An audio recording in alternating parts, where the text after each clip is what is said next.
music. You know what I mean? In that sense, there's no leader of the band.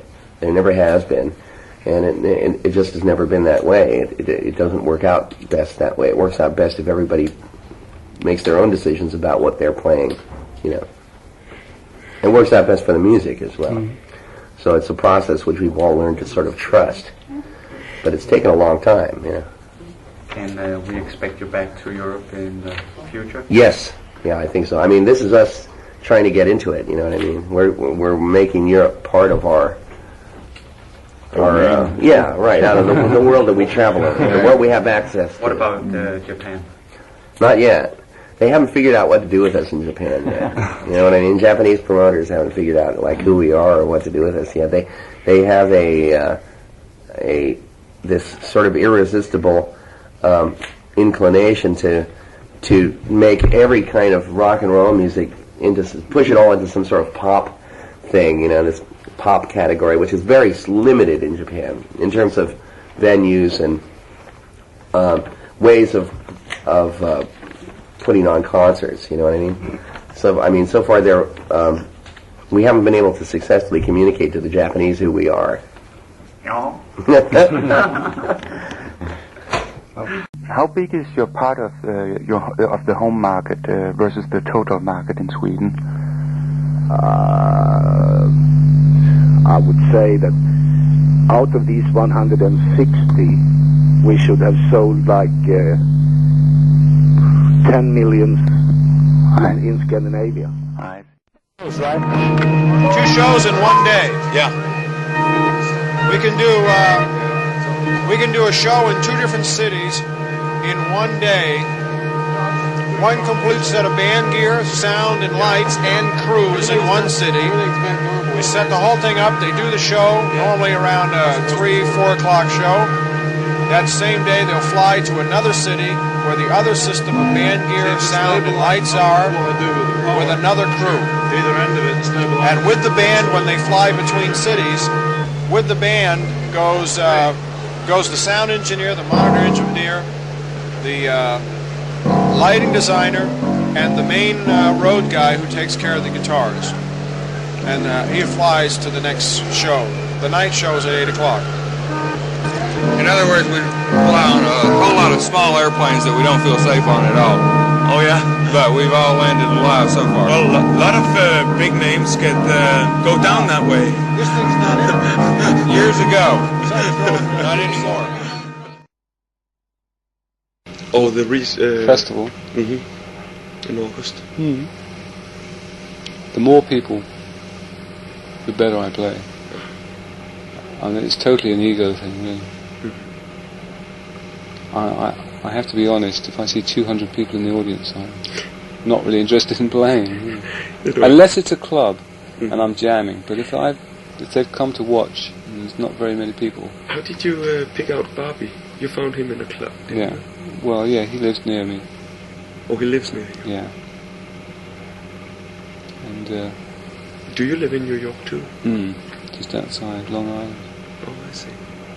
And I was asking around, and they said, oh, he was one of the best drummers in Long Island. It's a big island. Mm-hmm. Carmine Appice and that come from there. And I went to see him, and I thought he was very good. Mm-hmm. He was very loud, but the whole thing is, he knows why he is playing loud, and that's very important. He doesn't just play loudly. He plays loud because he knows why he's playing loud. He has a lot of technique, because some drummers, you find, have a lot of technique and they have no sound, and vice versa. You have the sound and no technique. But he has a good bit of both. He played a little solo for me one day. Yeah, he's loud. He's very loud. Mm-hmm.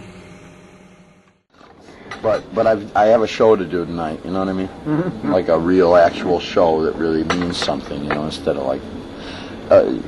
they had a show about a young Englishman 2 centuries ago who brings... Did you see this? And you have good management and have all those other things, then maybe you got a chance of making another successful record. But look at all the groups who've had one giant record and then you never heard of them again. Oh, well, tomorrow's... That's right.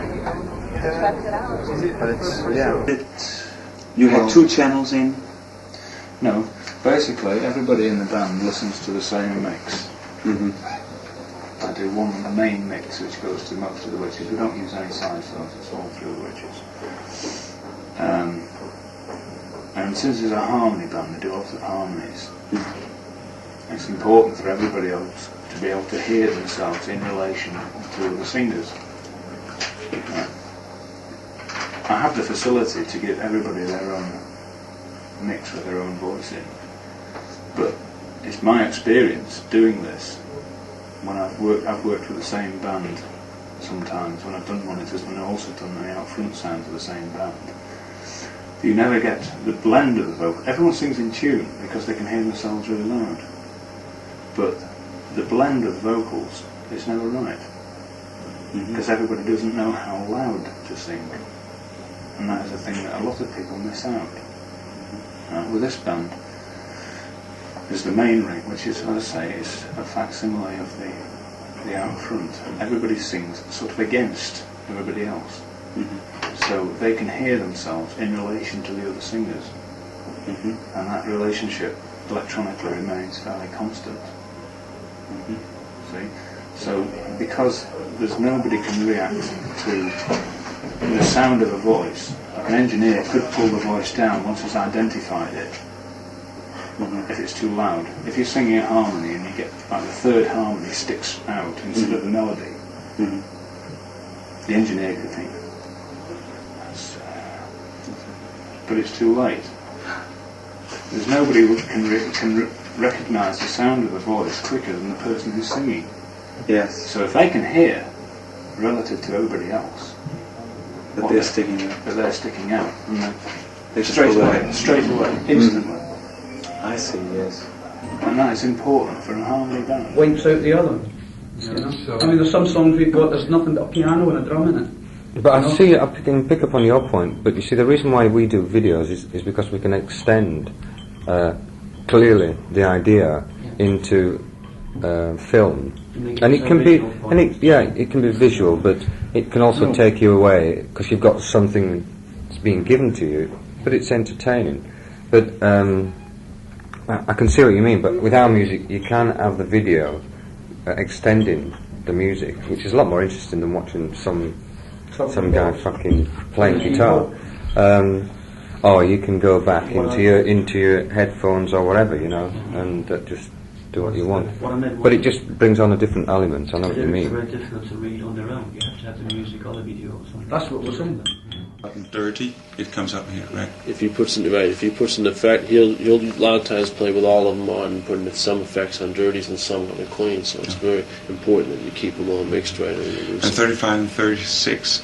That's his cleans. That's what I was really cleans guitars. There's one microphone clean, but also has a dirty sound. I mean, it's a mic'd amp, you know, really peaking out mic'd amp, so you get a real ballsy sound out of that. And then these direct cleans are really pretty straight clean, with very clean echo effects and clean rhythm work and that kind of thing. So these 36 channels, you route to the green or the blue. To which one? I forgot. They route to the blue subgroups. No. Is it because they feel good in the hand? No, it's the right weight. You know, it's heavy enough weight. It's a heavy enough weight where you can get power, and it's still light enough where you can play fast. You know, you can't go to either extreme. You know. Yeah. Lighter the stick, the faster you play. But the lighter it sounds. You know, you need something that you can get power out of and still technique. You know what I mean? That's what I go for anyway. Yeah, I can see. The name of the sticks, could you give me that one? Yeah, they're Regal 5B. If the organ's strong sound, that's all you need for rock and roll. You know, it's just to fatten up the picture, right? Well, I'm trying to compete with Richie Blackmore's sound, you know, which is quite a job. You know, he's got one of the best guitar sounds you'll ever hear.